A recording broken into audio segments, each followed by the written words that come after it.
Welcome to the Early Educator podcast. We talk about everything that you need when it comes to growing your business, overcoming obstacles, and making an impact for not only the children in your care, but to your family and your community.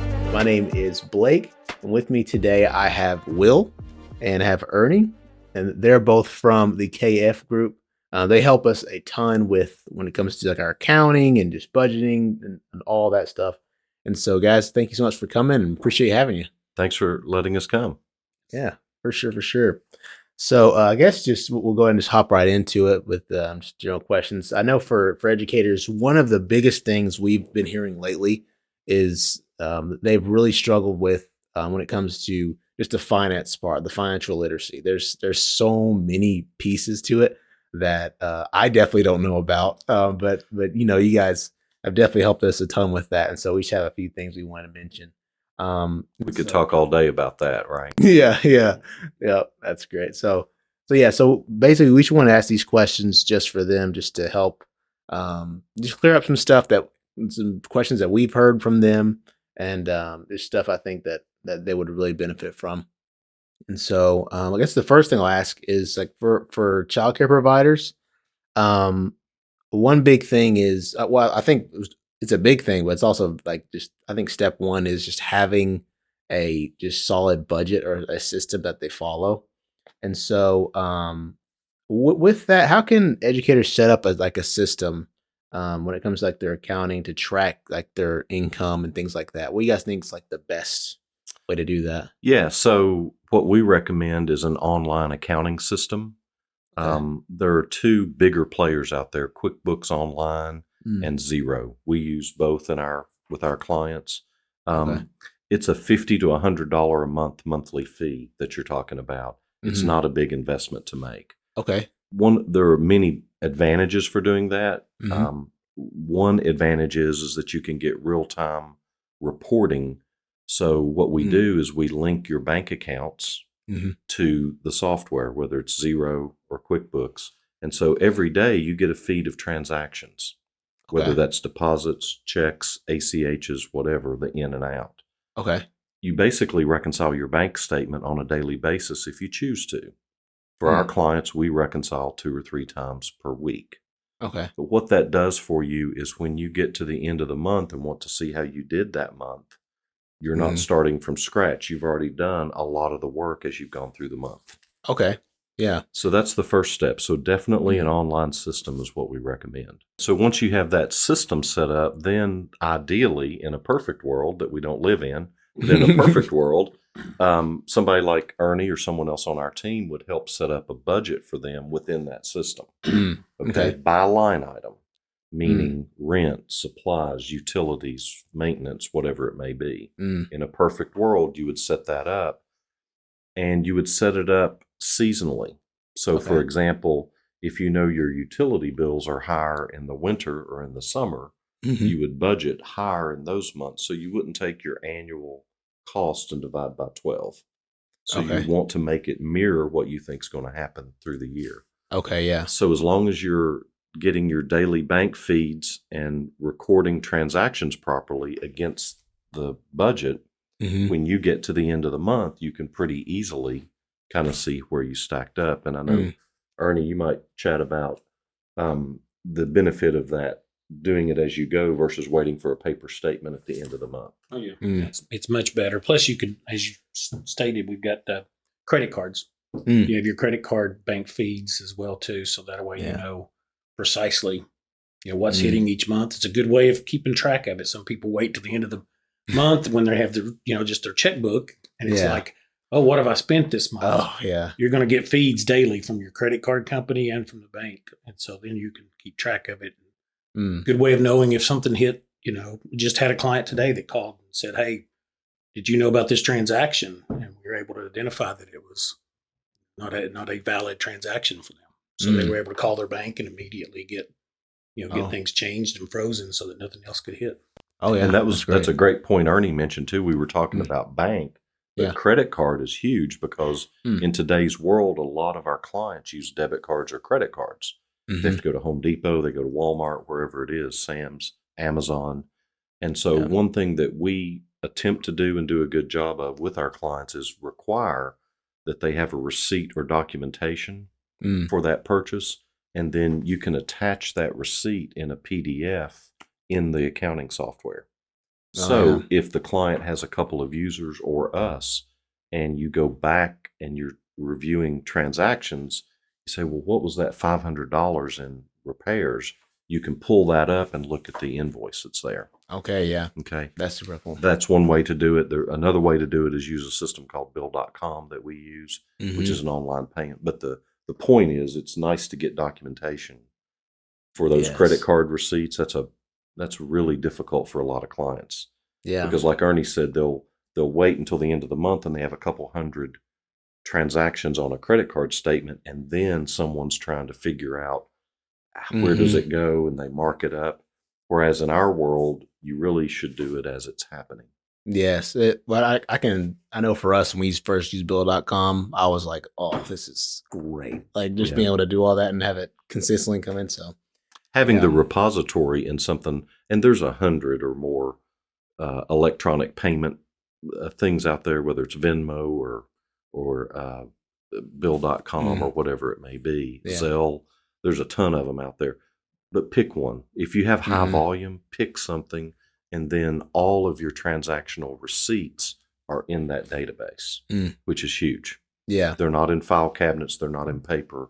They're out there where everyone can get a hold of it. Yeah. I think that could actually, too, help educators whenever, like for us, receipts is a massive thing. They have to be able to show proof that they purchased this or like how much milk they bought. And so like that can even be a place for them to be able to go back and be like, oh, yeah, I put the receipt in Bill.com. It's right here.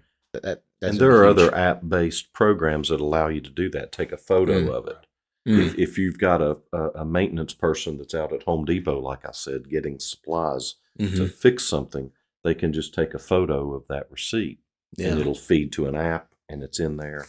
And it just makes it so much easier. Yeah. But all of this discussion is about, you said, how do we maintain a budget?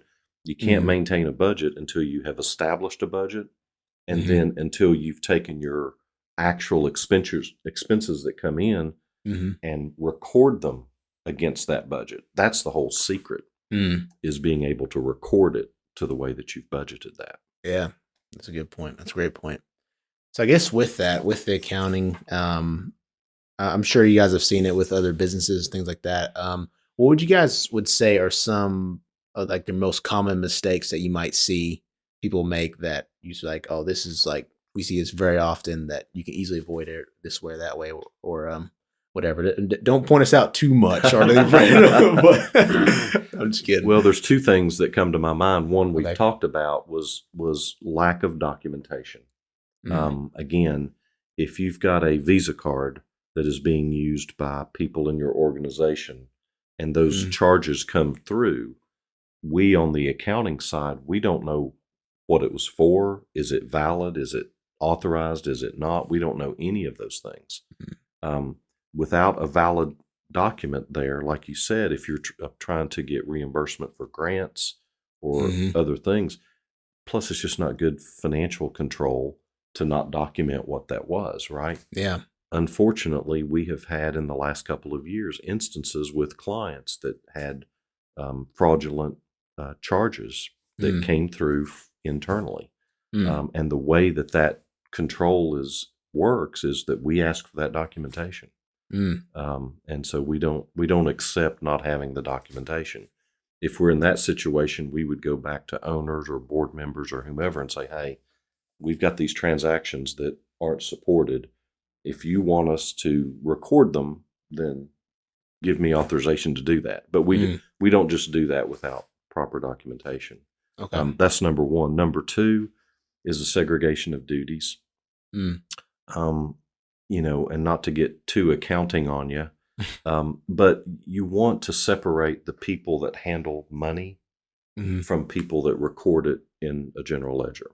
Okay. You don't want one person to be able to create an invoice to a client, bill the client, collect the check that comes in, take the check to the bank, and then record the payment in the accounting system. That one person could control the whole process. Okay. So segregation of duties, and in small in small entities, it's hard to do. It's hard to Yeah. get segregation with few people. Okay. That's one reason we've been successful with outsourcing is we are a good control outside of that flow because we never have the access to spend money, move money, those type of things. We're recording transactions. We're not touching. Ernie, do you have anything? I would just say the credit card is one of the biggest things is lack of control of the credit card. Some people wait until the end of the month to look at it. Yeah. Tell all of our clients, that I would have them turn the receipts in at least weekly. If you make a charge on Monday, by Friday, these receipts have to be turned in, or as Will had mentioned, you could scan them and send them in. But the lack of control on the credit card seemed to be probably one of the biggest things is waiting until the end of the month. And then, wow, what were all these charges that John made out in the field?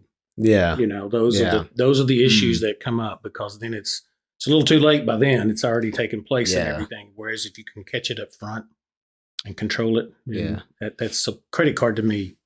Will had mentioned is probably one of the biggest ones that my clients have to deal with. You're giving up a lot of control for spending money in the organization when you give a credit card. Yeah. Because you can't approve it before they spend it. Right. Yeah. And that's okay because to run the business, you have to do things. Yeah. You have to, but you've got to have some controls in place on the backside. Yeah. To help with that, to mitigate that. And it's harder on the budget wise. It's much easier to budget your money when you're having to write a check as to pull out that just credit card. Yeah. And then you don't realize at the end of the month when you start looking at your budget, wow, I charged a lot more than I thought I was going to charge. And so another purpose of looking at everything on a weekly basis of saying, hey, wait, we're getting close to the end of the month. We're already over budget. Something's got to pull back. Yeah. So I guess go to the next question.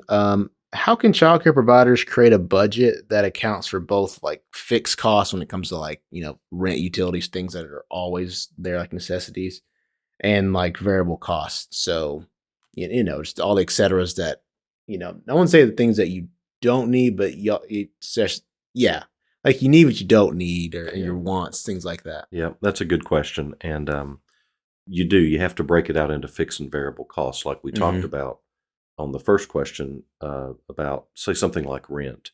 Generally, that's going to be the same amount per month. So that's easy to budget for. Yeah. The things that vary, utilities vary month by month. Okay. Supplies, snacks, things like that vary.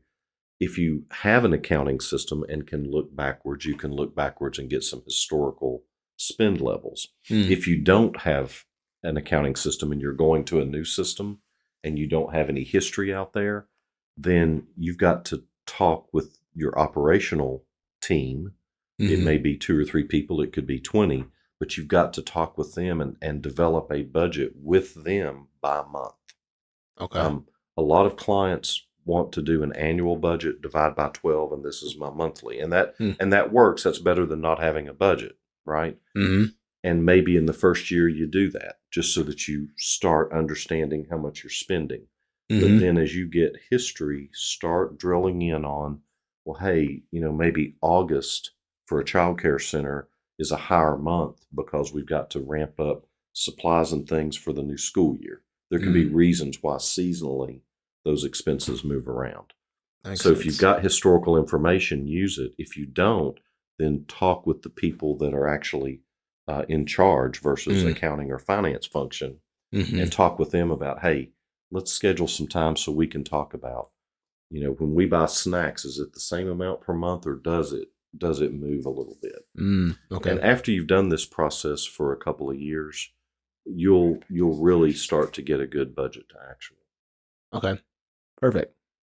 So for the next one, of course, when we have like any kind of business or anything, there's going to be times when something happens, like AC goes out or just some kind of emergency situation. How would you guys recommend someone to kind of plan for these kind of situations to arise? Yeah. So, like in a household, common conventional wisdom is that in a household, you should probably ideally have 3 to 6 months of living expenses saved in a savings account, checking, money market, something because life happens, right? Yeah.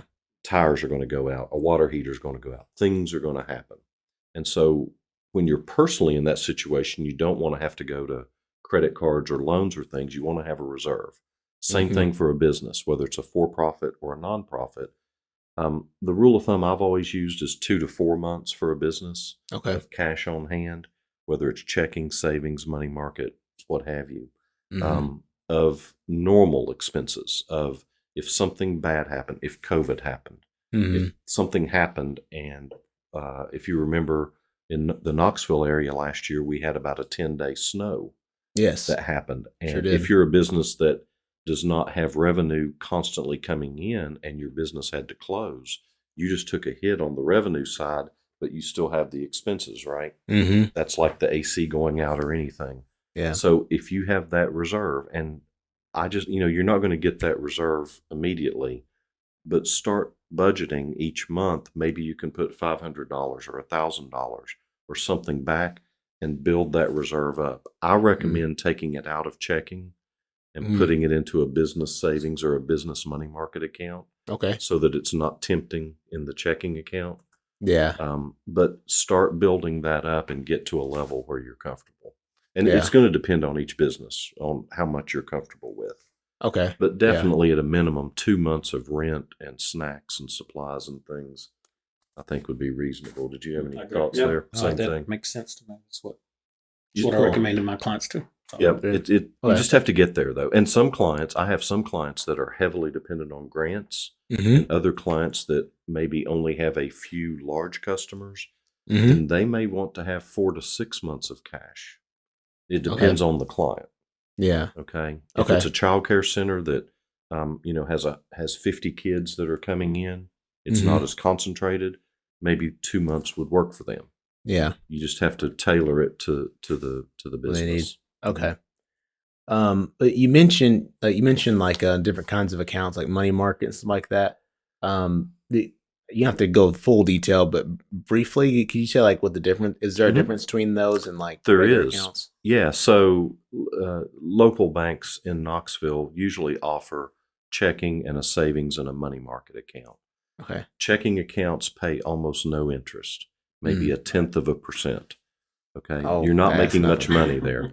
But if you can go to a money market account, some of those pay 3 to 4% currently. Okay. So we've got clients in the nonprofit world that may have $50,000 or $75,000 of their rainy day fund. Well, if you do the math, $75,000 sitting in checking might earn you $10 or $20 in interest over a year. But if you move $75,000 to a money market or even a CD at 4%, now you may get $3,000. Okay, now it becomes more significant. Yeah. Now the interest rate world we're in right now allows that, but it's a good idea if you've got excess cash sitting in checking, you really should try to move it. And so money market accounts can be linked online to your checking account. Okay. And you have next day access to it. If you purchase a certificate of deposit, you're not going to have next day access unless you pay a breakage fee.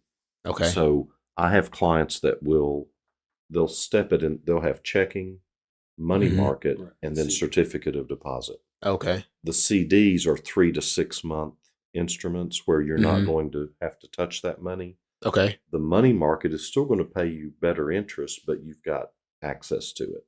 Okay. Yeah. And so that's how most people manage it. It sounds a little complicated, but it's not that complicated to figure out. If you know there's an amount of money in your checking account that you never drop below that level, then that amount of money you could move over and earn some interest on it.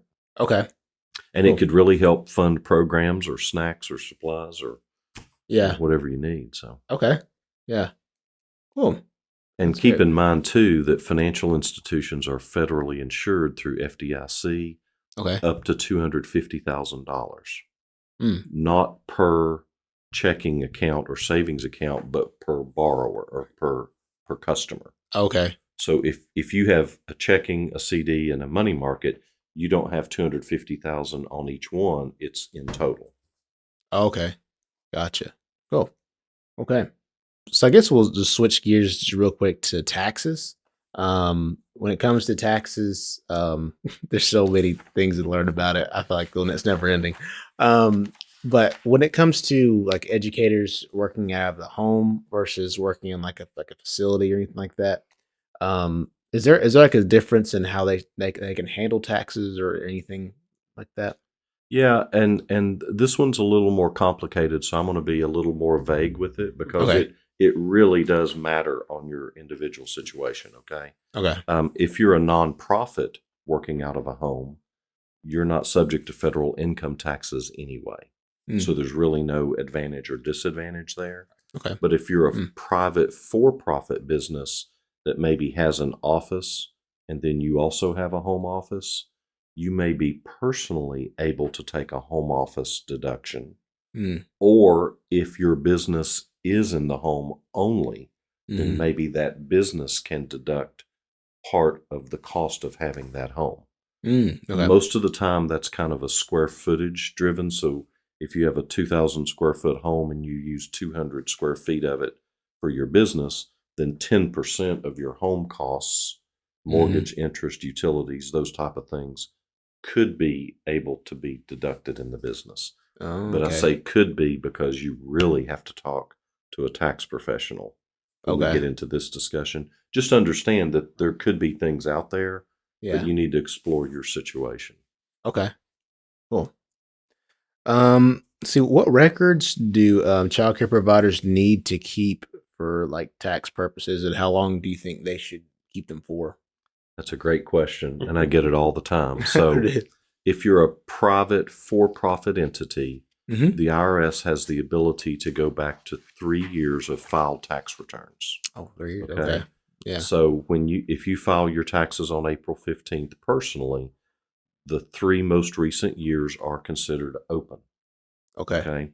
The only way the IRS would go backwards past 3 years is if there were fraudulent issues that came up in those 3 years. Okay. But for just normal, hey, you're subject to audit, it's typically a 3-year deal. However, with that said, the conventional wisdom again is about 5 years for payables, records, things like that. Mm-hmm. For payroll records, at least 7 years. I have some clients that keep W-2s, et cetera, indefinitely.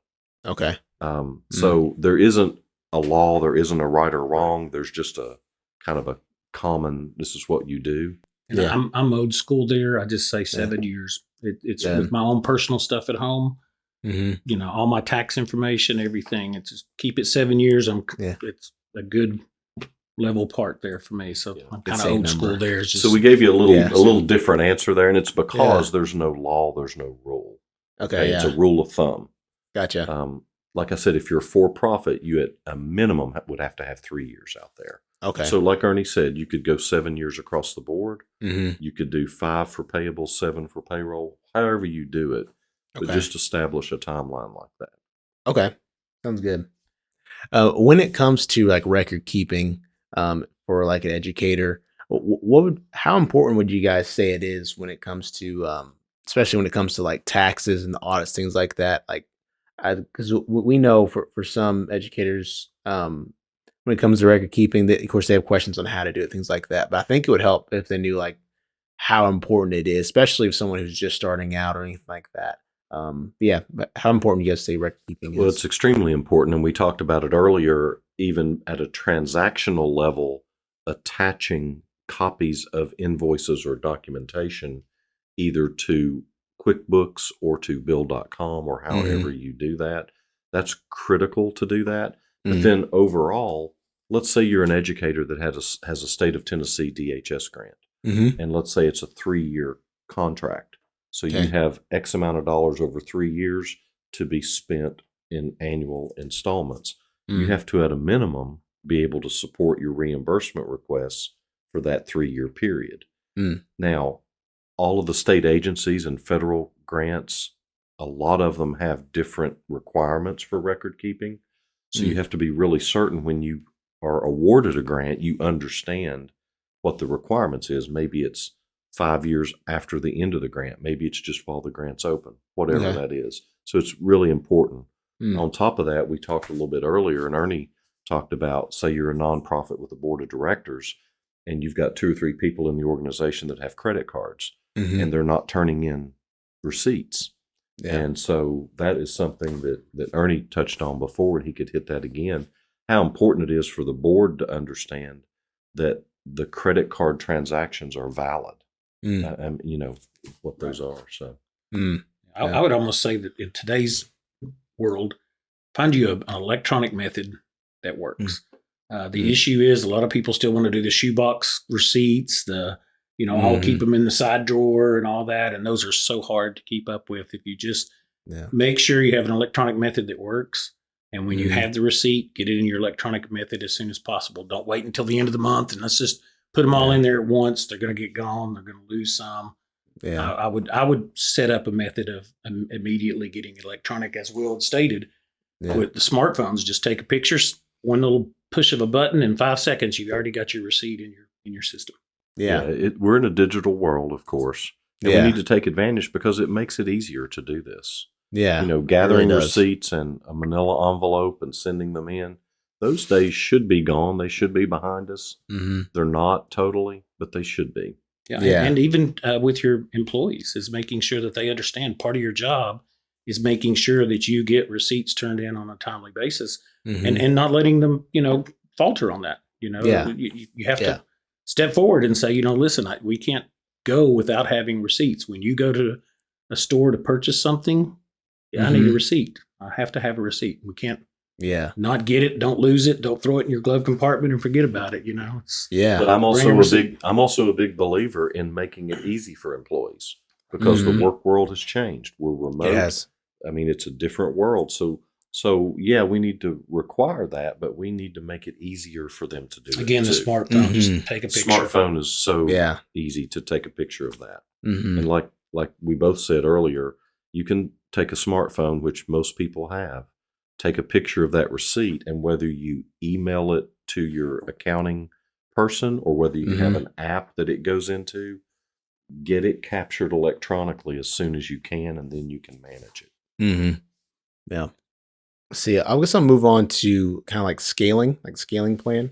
And so do you guys have any good advice when it comes to, like, let's say an educated, like a site is growing?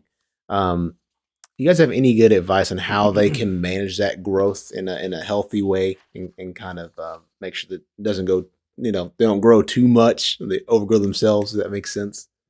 Well, and you've touched on it throughout this podcast, which is good accounting system and good budgeting.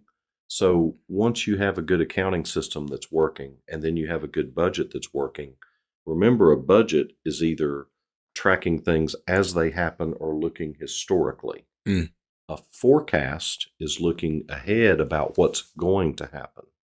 So if we have a good budget and budget to actual and a good counting system, then people like us can do a forecast for next year and say, okay, we forecast you to be able to maybe make a net income of $50,000. And if you do that for a year or two, you may be able to expand, open another location, whatever it may be. Okay. Where I find most people that try to expand too quickly, they, I'm not a skier, but if you get ahead of your skis, that's a problem, right? And so if you get out over your skis too much, you'll over leverage, you'll get a loan. Most small businesses that fail in America, most of them is a lack of capital, meaning a lack of cash, a lack of resources to make it go. Okay. So before you go too quickly without a plan, you need an accounting system, a budget, and then a forecast to say, okay, we think we can get this new location paid for in 3 years or whatever that is. But think about that before you do it, rather than the banker says, hey, I'll loan you $200,000 to open 2 locations. Okay, let's go. Yeah. That may not be the best choice. It could be the right choice, but it may not be. Yeah. So you need to put thought into it. Okay. Which is looking ahead. I agree. To me, it's knowing your capacity and knowing your capability. Maybe you don't want to be 50 people strong. Maybe you just want to be 30. Well, then when you start doing your planning and you start doing your forecasting, know that, hey, my capability to manage, my capacity to do this, it isn't 50, it's 30. So when I get to that level, I need to know I'm ready to cut off. And some people don't don't see that. It's like, well, I'll Yeah. just take on one more. I'll just take on one more, and that one more pushes you over the level. So Yeah. know what you want ahead of time.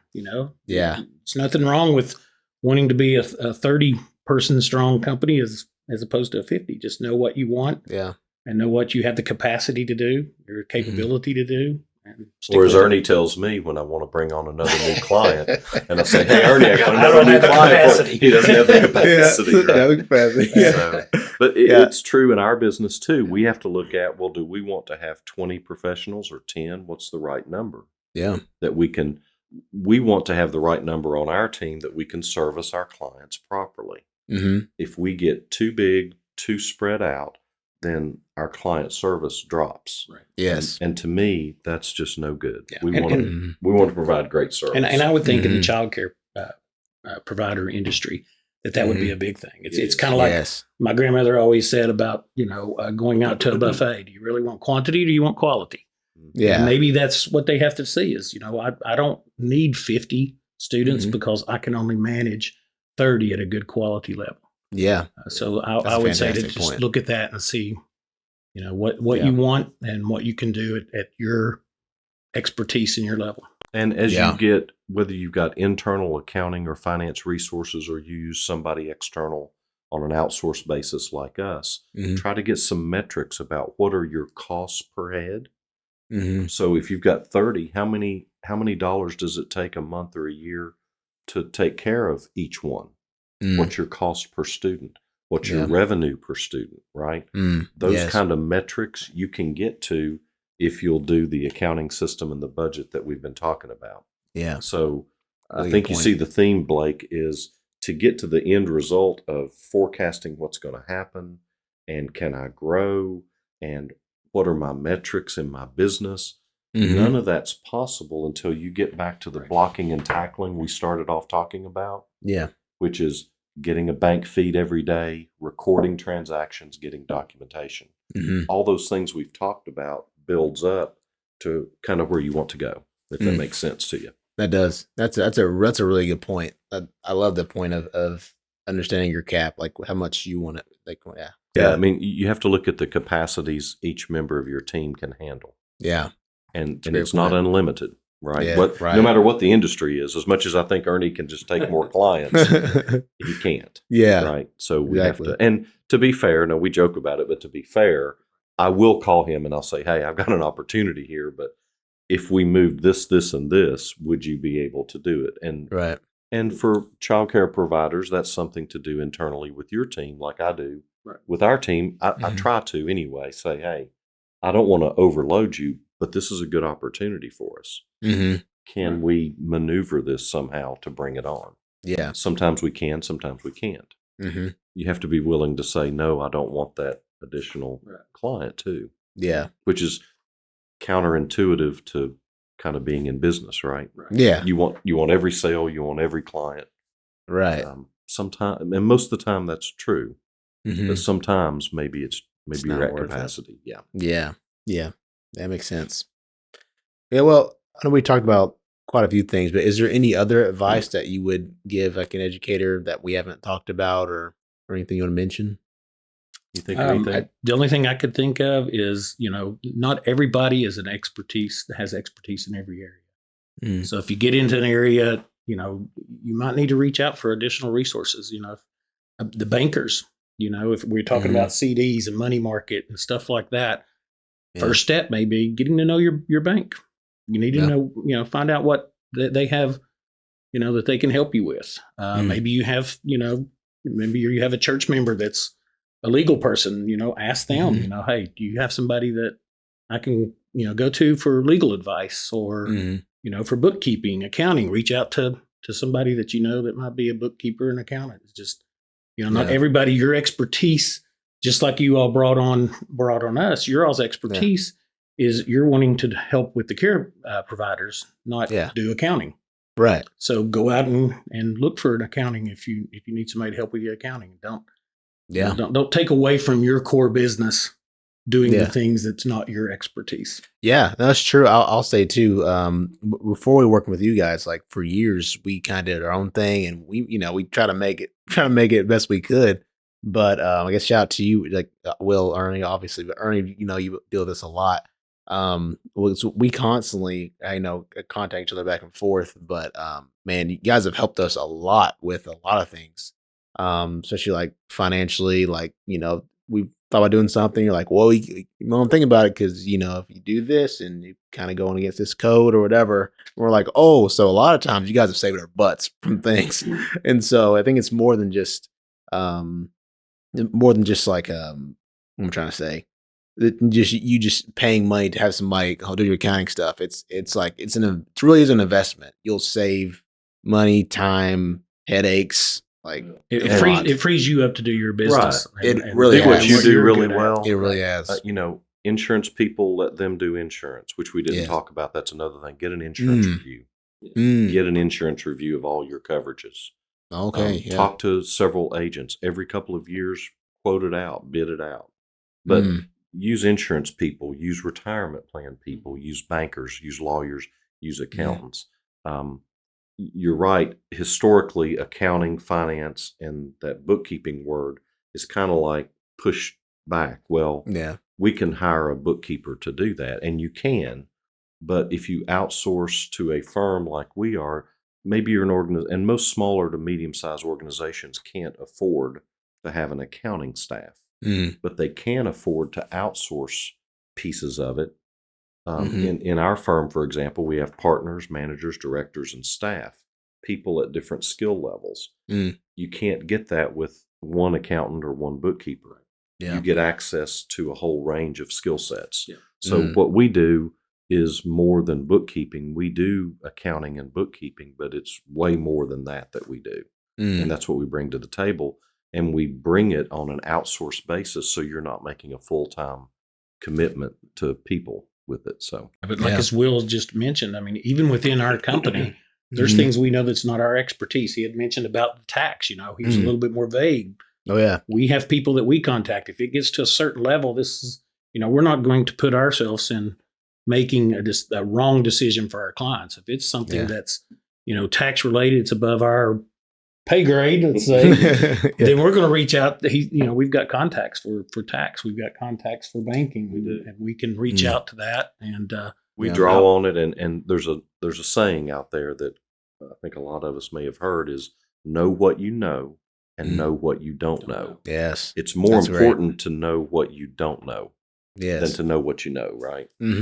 Yeah. If you can recognize what you don't know and seek advice, then you're ahead of the game. Yeah. And it may cost a little bit of money to do it, but it's probably well worth it. Yeah. In the end, to reach out for that. So, and there's a lot of solutions out there. Like I said, there's a lot of bankers, there's a lot of attorneys, there's a lot of accountants, there's a lot of options out there to reach to. Okay. That's great. Well, you guys have anything else you want to mention before we sign off? I think we're good. Good. Thanks for having us. We appreciate it. Yeah, for sure. Really quick before we get off, do you guys want to kind of explain who you guys are? I want to give the plug. Shameless plug, yeah. So the KF group, we primarily have two different things that we do in the business. One side of the business is business advisory, where we help clients buy and sell, either buy another business or sell their business. We do outsource CFO and outsource fractional controller, where they may have their own accounting departments and things, but we come in for higher level expertise. The other side of our house, which is a big chunk of what we do, is we outsource either all of an accounting or finance function, or we outsource a portion of it, where we would call it a hybrid. Okay. And so when we meet with potential clients, we try to figure out what internal staff do you have? What would you rather retain in-house? What do you need expertise with? So we tailor our engagements to each individual client. Okay. So if you only need monthly financial statements that need to be prepared, then we can do that. Or if you need some more weekly, even daily help with things, we can do that too. Okay, that's great. Is there like anywhere they can contact you, website or anything? www.thekfgroup.com. All right, awesome. Google the KF Group, and we're out there. Okay. And we're happy to talk to anyone. A free evaluation, free phone call is no problem at all. Okay, awesome. Well, guys, thank you so much for coming in and doing this. Of course, we love having you guys. You guys are great. You guys are fantastic. Helped us a ton. But yeah, that kind of concludes the podcast. That concludes the podcast. It does conclude the podcast. Thank you guys so much for watching. And if you enjoyed this, make sure to like it and let us know what you think. And until next time, we'll see you in the next episode. Thanks so much. If you enjoyed this episode, don't forget to like, subscribe, and hit the notification bell so you will never miss out on future episodes.